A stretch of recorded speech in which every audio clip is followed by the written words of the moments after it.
Good evening and welcome to the Select Board. Today is August 13th. We're going to have a public hearing, and then what we'll do is we'll have a special town meeting, and then after that we'll go into our Select Board meeting. So regarding the public hearing, we're now opening up the meeting to open up the public hearing. So if anybody would like to talk, and it's on change land use ordinance to not allow commercial solar arrays in rural and shoreland zones. If you would like to talk up there, go ahead. If you, just because there's so many people here, you're more than welcome to get more than once, but if we can keep it to... Do we have to make a motion to have you moderated before we start that? No, not yet. Okay. I'm sorry. I checked the same thing too, because they're gonna have the hearing first, and then we'll go into the special, and then we'll do the moderator. Thanks. Thank you.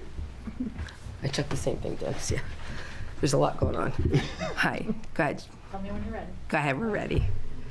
Hi, Jennifer Danzig, 38 Pulpit Rock Road. I just figured I'd open up the public hearing. You guys have all seen me since this all started back in November, December.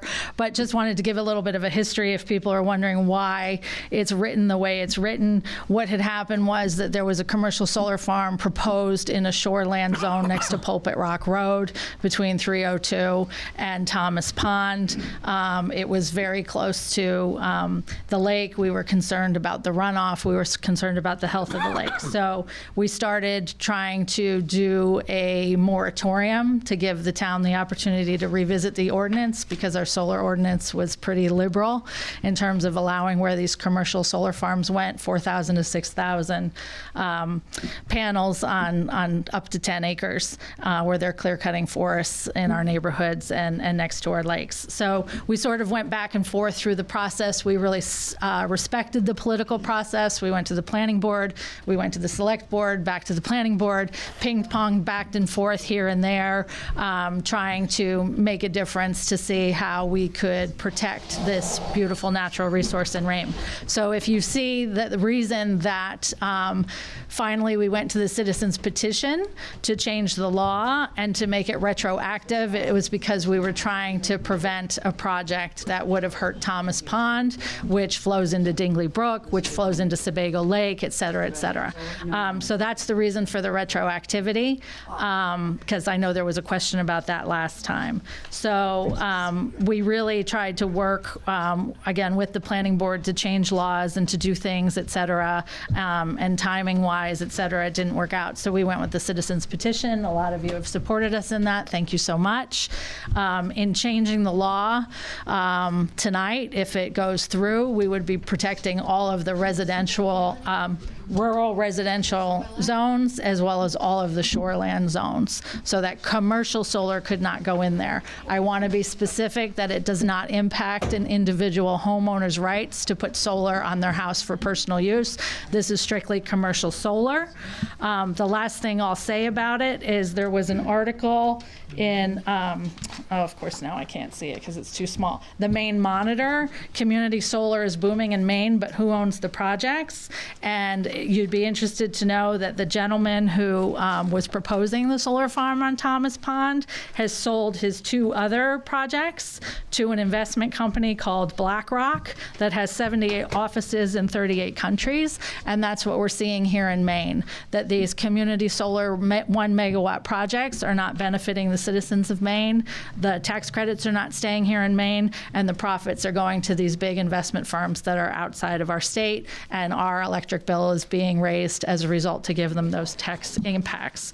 The last thing I'll say is this is something from the University of Maine, where they did an article called Maine Lakes Are Worth $14 billion, according to their study, and it basically says, again, I don't have the right. It says for every dollar that we protect in terms of protecting our lakes and clean water, it reaps, I'm not gonna be able to see this. Steve, can you come? Lovey, because my glasses, my prescription's out of date. My eye doctor can't see me for another 2 months. So I need the better readers. I know, it's really tiny print. I should have made it bigger. Where am I going? Here, it talks about for every $1 that we protect our lakes, what the economic boom, I think it's $8 to $14, something like that. Do you see that number? Steve Danzig, 38 Pulpit Rock Road. The highlighted. Yeah, I see it. Sebago Clean Waters Gathering in Wyndham was presenting on the economic value of forest land and filtering drinking water in southern Maine. In that research, he found that for every dollar spent on forest conservation, there was $8 in benefits to humans between 2018 and 2019. And then there's some other research that we can say that, like, an ounce of prevention is worth, whatever the saying is, but that it's better to keep our lakes clean from the get-go than to let something happen to them and then have to clean them up, and the impact that it has on our towns, on our property values, and certainly on recreation dollars that come in. So just two little things I wanted to mention as to why this is good for Raymond. It will protect all of our rural residential neighborhoods, keep them forested so that we're not tearing out 10 acres to put in 4,000 solar panels, and it also protects all of our lakes and our drinking water if you vote yes to change the ordinance tonight. And anybody else have public comment or questions? If I can answer it, I will. Otherwise, we'll see how it goes. Good luck. Anybody else want to get up and talk about it?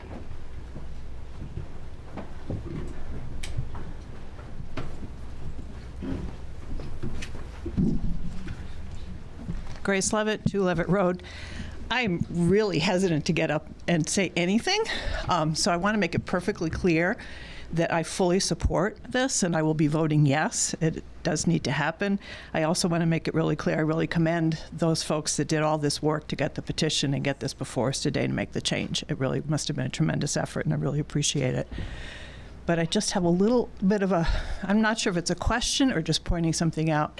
I'm certainly hoping that the planning board is going to take another look at exactly how this is going to possibly be worded. The way I just happened to look at the agenda just to be sure of the time, and it was like, oh, I think I'll take a look at the ordinances. So I'm no expert on these land use ordinances by any stretch, but I started reading a lot of the different pieces, and the way I'm reading this proposed change, it does remove the possibility of me putting a solar panel on my roof.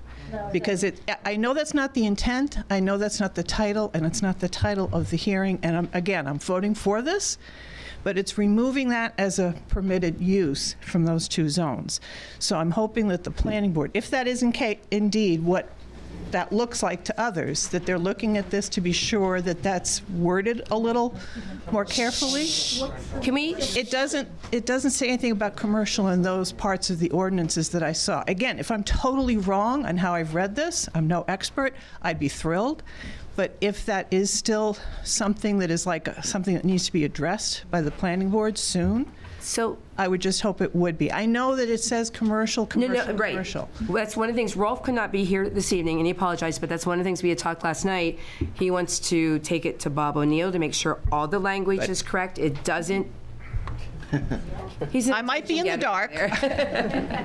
Literally. So he wants to make sure all the wording is Okay. the right way, where it doesn't hurt other things that, you know what I mean? So, yeah. And I was looking to see if Bob was up on there, and I don't see Bob here tonight either. So again, it just needs to be looked at really carefully. There is also an updated land use language that I looked at that does talk about specifically what a, what's it called now? I had it all worked out. Solar energy system. It talks more about the definition of it in the definition section of the ordinances. And it's updated. I believe that's now the current language. And that makes sense, but it's just where these warrant articles are saying to strike that from a list of permitted uses in those 2 zones.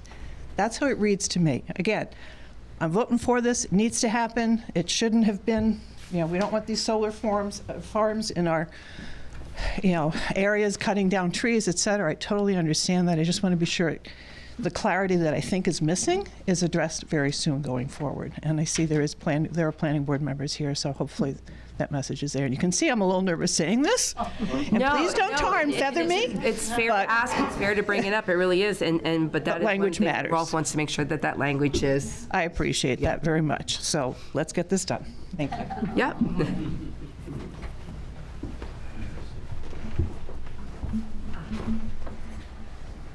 Jennifer Danzig, 38 Pulpit Rock Road. For the record, just so you know, we paid $20,000 to an attorney to do this. He went through the ordinances with a fine-tooth comb. There is different sections of the ordinances that talk about solar, and there's specific ones that talk about personal use solar versus commercial use solar. And the ordinance that he drafted for us, that he wrote for us, specifically relates to commercial use only, which is commercial use is 4,000 to 6,000 solar panels, 1 megawatt on 6 to 10 acres, and it's for commercial use from the standpoint that they get the tax credits, and then they sell them to these corporations from outside of our state. So I'm glad you asked the question, because that came up a lot. People are like, does this affect my ability to put solar on my home? It does not. And we paid a lot of money to an attorney to ensure that it did not, because we aren't anti-solar. You know, we want people to have alternative energy sources. We just didn't want these commercial ones in our rural residential tearing down our beautiful woods and next to our lakes for fear of pollution and changing the character and the beauty and the reason that people come to Raymond, Maine. When you read the comprehensive plan and what people love about Maine, it's the natural beauty. It's our trees and our lakes, et cetera, and they don't want to see these ugly solar farms in lieu of the trees. There is a place for them, and we offered options to this particular developer. We said, you know, go on the landfill site, you know, go on PFAS land, do this, do that. At the time, he wasn't willing to move it to those areas because it wasn't as profitable for him, but ultimately he did pull his application just because I think he saw the direction that we were going, and you all that are supporting us here tonight were going, and I thank you again. And if there are any other questions up to that I can clarify, I'll hop up again. Otherwise, I'm going to shut up and be ready to Thanks, vote. Jen. Anybody else? Comments, questions, concerns? Go ahead. Yep.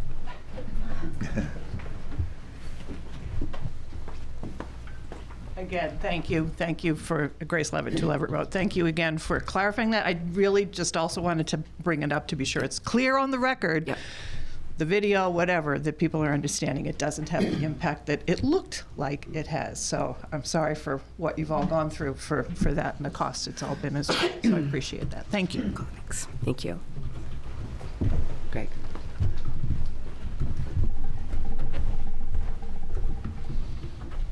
Thank you. Greg Foster, 29 Ledge Hill Road.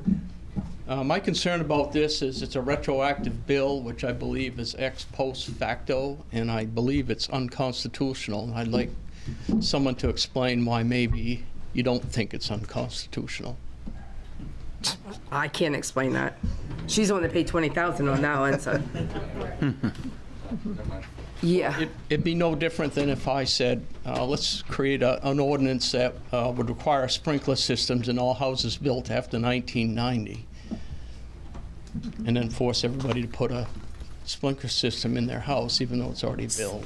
So, That's the purpose of ex facto. all right, so if we're looking at this now and it going back, there is, if I'm not mistaken, and we don't have Chris here tonight, right? We don't have any applications in. That's correct. So there's nothing for it to go back on. Right. But that's the wording that they chose. And that's the wording that everybody had signed, and And we have to vote on the wording. yes. Yeah. So we can't change that. So other than that, Greg, I can't. That I just want to express my concern.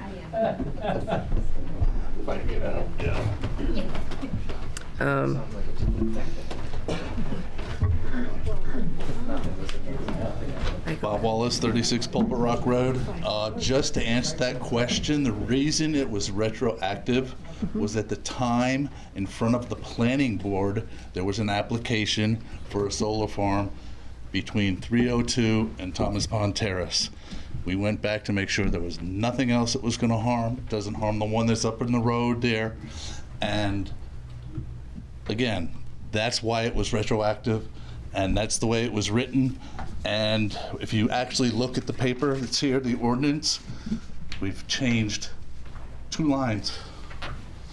that are already in the ordinance. The rest of the ordinance is the same. Thank you. Thanks, Bob. Jennifer Danzig, 38 Pulpit Rock Road. Regarding the constitutionality of the retroactivity, that's actually a state law.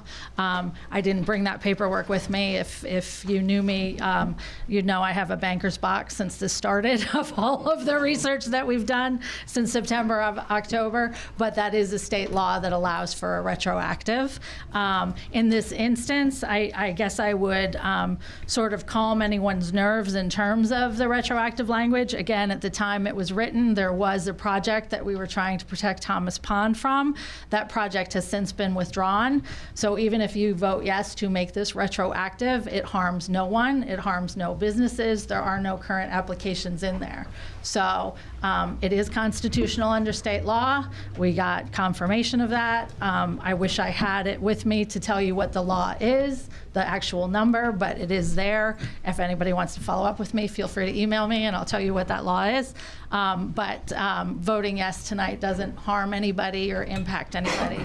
It changes the ordinance to prevent these commercial solar farms, again, in our rural residential and our shoreland zones only.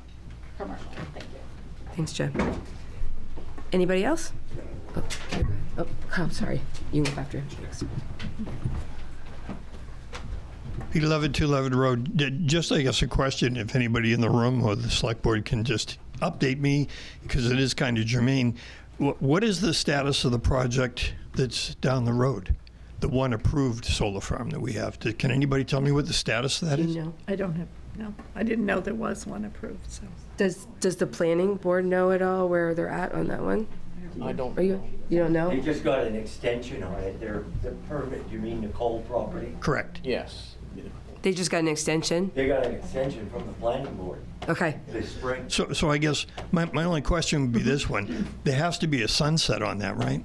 Because now it's been two and a half years that those trees are gone, those carbon sinks, those oxygen generators. And from what I understand, the ground is still just bare. So I'm hopeful that there is a, like any other building permit, there's a life expectancy in which after that point, the use has to be reapplied for. And then I wonder what the status of that would be. So I just raised that question. I'm going to write that down and get that to the people that need to, because I don't. Okay,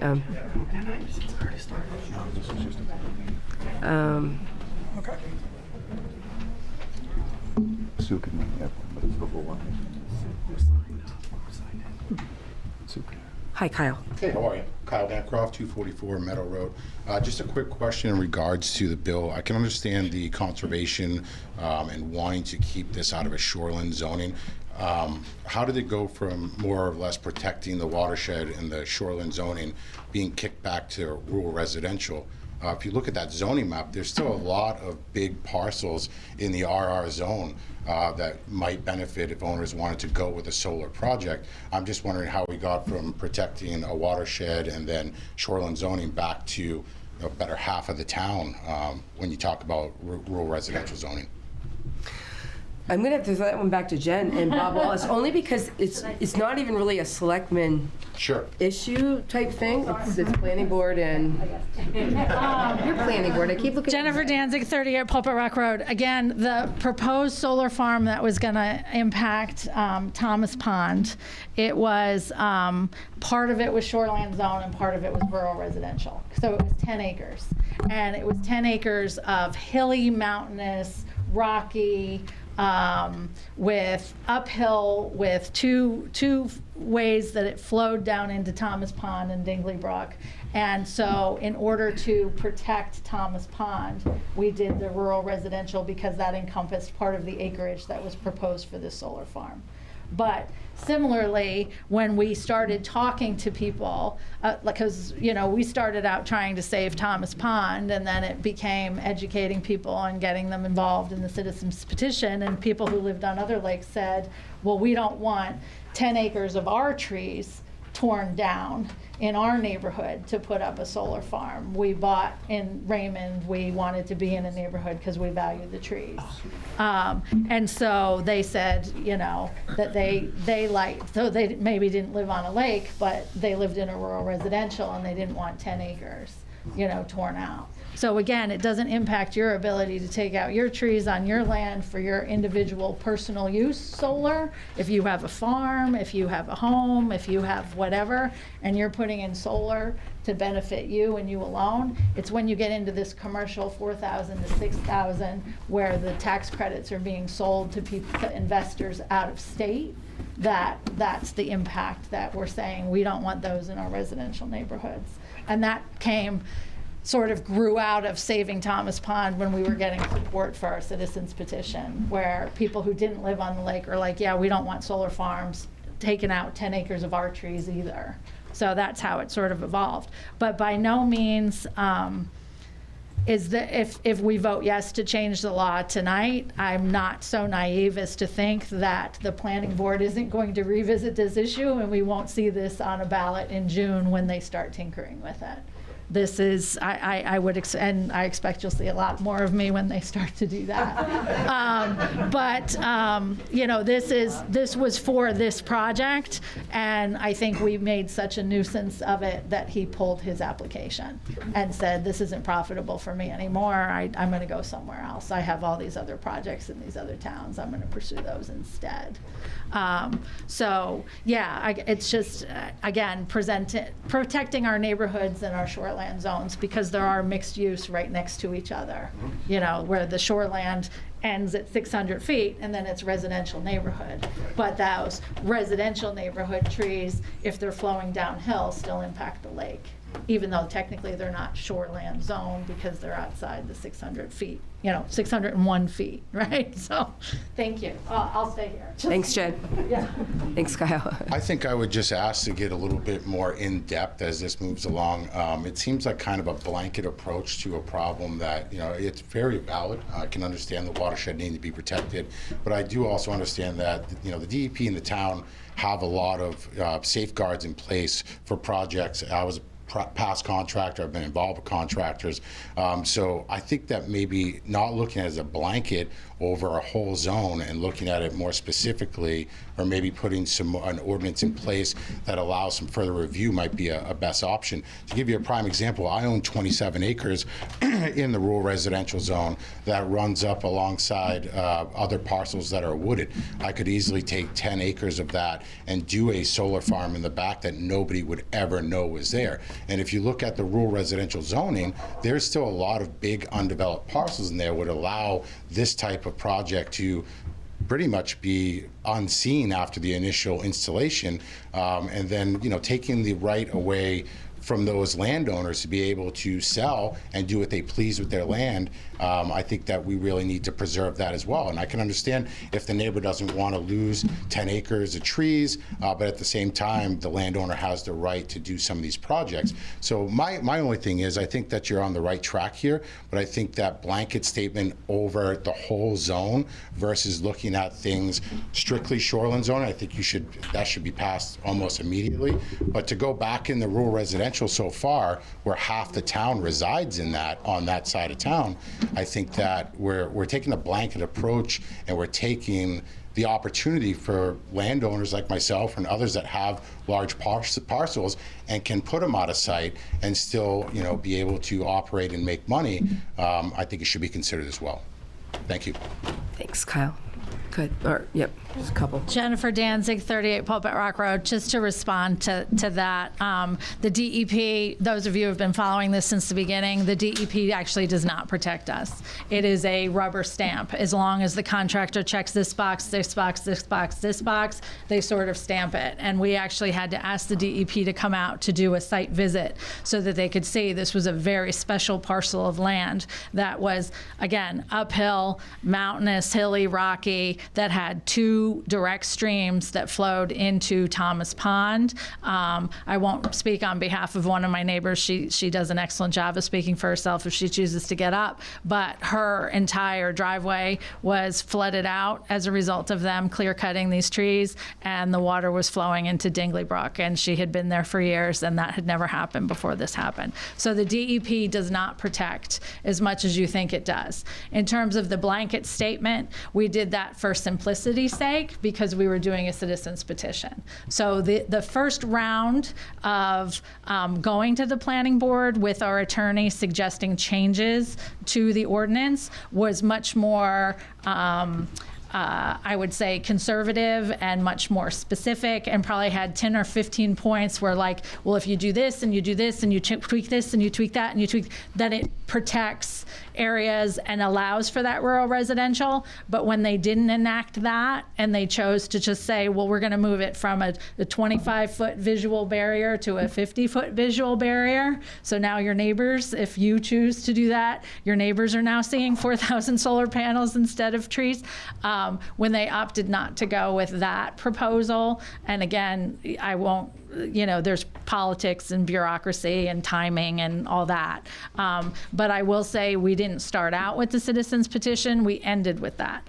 Every step of the way, we were very respectful to the governmental process, and we tried working here and working there and tweaking here. So at the end, when it came time for a citizens petition for people to go out and get 500 signatures, 600 signatures for people to sign it, we needed to make it as simple as possible, so that we weren't like, and this we're changing to 10 feet, and this we're changing to this, and this it was just easier to do the blanket. But again, I don't expect this to stand for very long, but it's a good start. It sort of presses pause. It creates the moratorium we were seeking in the first place, from the standpoint that it allows the planning board to now have heard from the town and what we care about and what we want and what we don't want, to be a little bit more deliberative in writing a commercial solar ordinance law. The law in Raymond is new. It was just enacted in 2022, and it was a blanket law enacted in 2022 that allowed commercial solar everywhere. And so that was too lenient. This is probably too restrictive, and hopefully they'll find some place in the middle between now and June when we have our annual town meeting, and I expect we'll vote on it again. Okay. But I appreciate everybody's comments and everybody's passion, and that we all care about each other and each other's rights, and as individuals and as a community. So thank you, everyone, for being here. You know that we didn't do any of the wording on that. That was from the citizen. Okay, I didn't know if you knew. Yeah, no, I was just kind of addressing it. No, yeah, exactly. Okay. Yeah, hi. Hi. Linda Pankowitz, 9 Pulpit Rock Road. Okay. I just want to remind everybody here, we're not the only creatures in Raymond. We're not the only species on the planet. And whatever we do, we need to make consideration for the other species that also live here.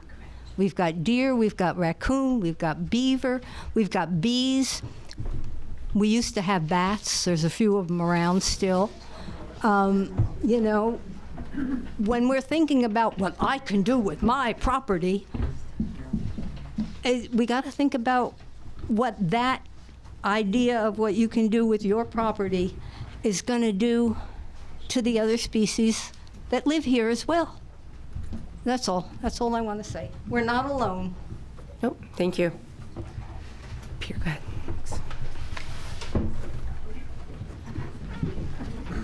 11 Road.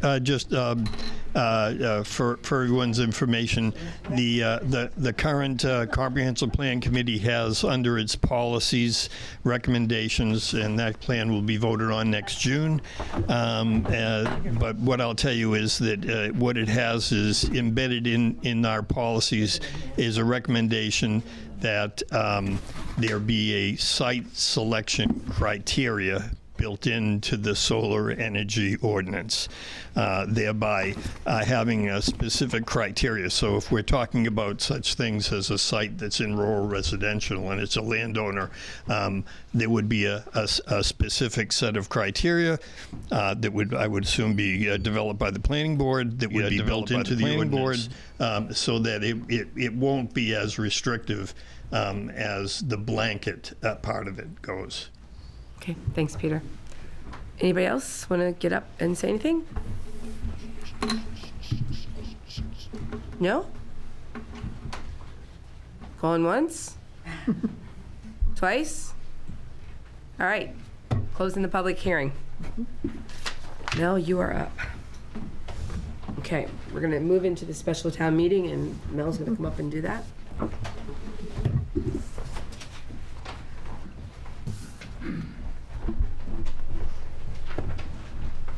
You have like a gap in the door.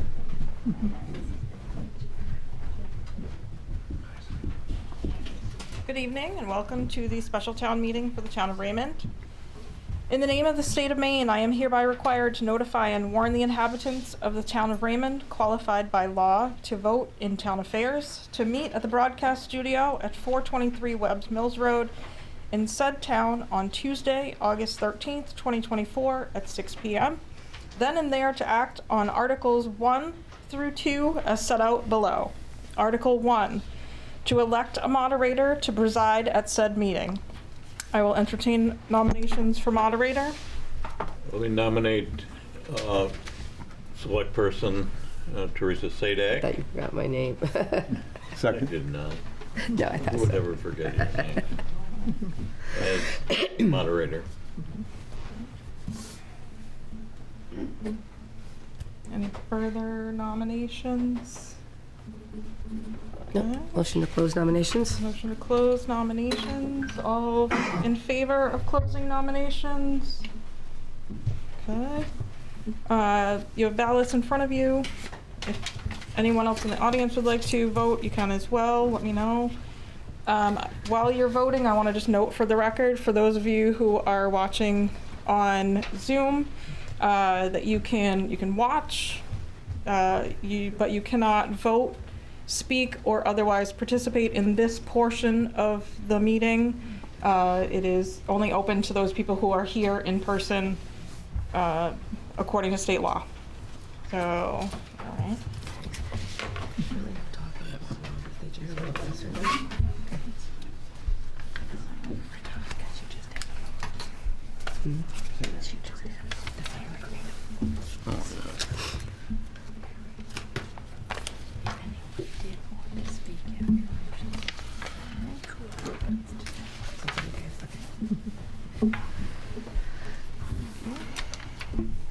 Okay. Teresa, you have been Sworn.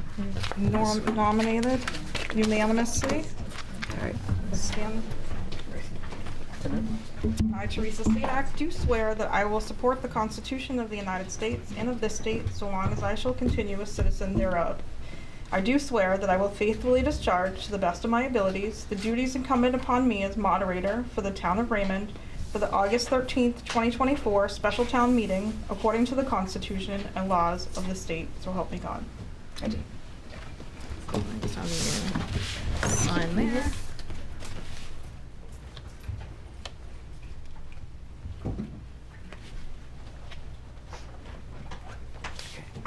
Thank you. Another one? Oh, all right. If you want it. Yeah, thanks.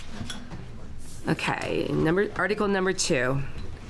Shall an ordinance dated July 1st, 2023 and entitled An Amendment to the Town of Raymond's Land Use Ordinance Regulating Commercial Solar Energy Systems be enacted?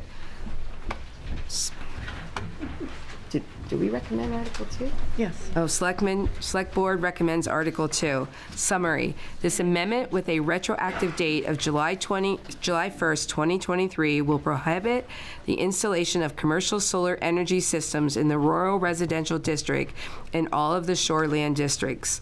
Proposed ordinance changed. An amendment to the Town of Raymond's Land Use Ordinance regulating commercial solar energy systems. The Town of Raymond hereby ordains that Chapter 300, Article 4 of the Land Use Ordinance and Chapter 350, Article 5 of the Shoreland Zoning Ordinance are amended as follows. Please note, old language is stricken, new language is underlined, and I'll let you know what that is. Section 300-4.4, Rural Residential District, RR.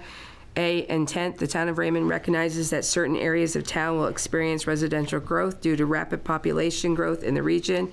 It is the extent of this section to allow these uses while maintaining the basic rural orientation of the community. B, permitted uses. 12, solar energy uses, that is stricken out. The new part is this provision has retroactive application to July 1st, 2023.